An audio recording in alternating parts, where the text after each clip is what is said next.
Hi అందరికీ. ఈరోజు నేను మీకు ఎంతో సింపుల్గా చేసుకునే మునక్కాయ పాలు కూర ఎలా చేయాలో మీకు చూపిస్తాను. ఇది చాలా టేస్టీగా ఉంటుంది. ఈ కర్రీలో మునక్కాయ అంటే నాకు చాలా ఇష్టం. ఇంకా కూర చేసిన పులుసు కానీ తీగూర కానీ చేసిన అంత ఇష్టంగా తిన్నగాని మునక్కాయ, ఈ కర్రీలో మునక్కాయ నేను చాలా ఇష్టంగా తింటాను. ఒకసారి ఈ విధంగా మీరు ట్రై చేయండి. చాలా సింపుల్గా అయిపోతుంది. దీనికి నేను ఒక 3 మీడియం ఆనియన్స్ తీసుకొని చిన్న చిన్నగా కట్ చేసుకున్నాను. 4 మునక్కాయలు తీసుకొని చిన్నగా ఈ సైజులో కట్ చేసుకున్నాను.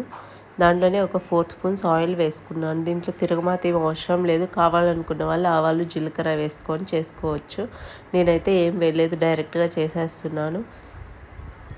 ఆనియన్స్ మునక్కాయ బాగా వాడ్చాలి ఆయిల్లో ఒక 5 to 10 minutes అట్లాగా.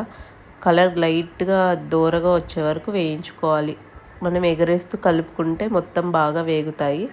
ఇలా బాగా దగ్గర పడ్డాక దీంట్లో మనం ఉప్పు కారం అవి యాడ్ చేసుకోవాలి. నేను దీంట్లోకి ఒక 3 స్పూన్ల కారం తీసుకున్నాను. మీ కారానికి తగ్గట్టు మీరు కారం వేసుకోండి. ఎందుకంటే పాలు కూడా వేస్తాం కదా, కారం కొంచెం ఎక్కువ వేసుకుంటే మంచిది.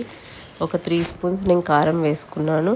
అలాగే ఒక 1/2 స్పూన్ పసుపు, అలాగే ఒక 2 స్పూన్స్ అట్లా నేను సాల్ట్ అయితే 2 స్పూన్స్ వేసుకోండి. కల్లుప్పు అయితే ఒక 1 స్పూన్ అట్లా వేసుకోండి.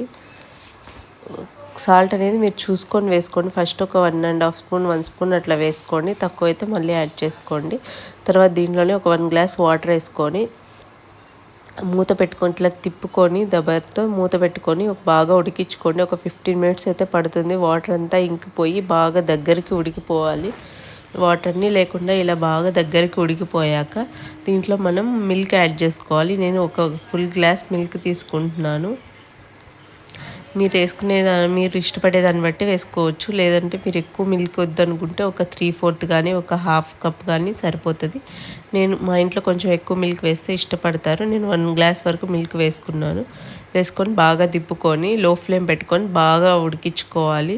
ఒక 10 minutes అట్లా లో ఫ్లేమ్లో బాగా ఉడికించుకొని నీళ్ళన్నీ ఇంకిపోయి కొంచెం దగ్గర పడ్డా వరకు ఉంచుకోవాలి.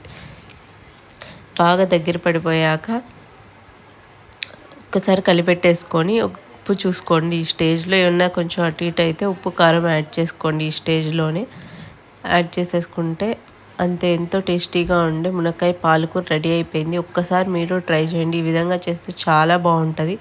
మన నోటికి ఏం తినాలనిపించదు కొన్నిసార్లు హెల్త్ బాగాలేనప్పుడు. ఆ టైంలో ఈ కూర చేసుకొని తింటే చాలా బాగుంటుంది.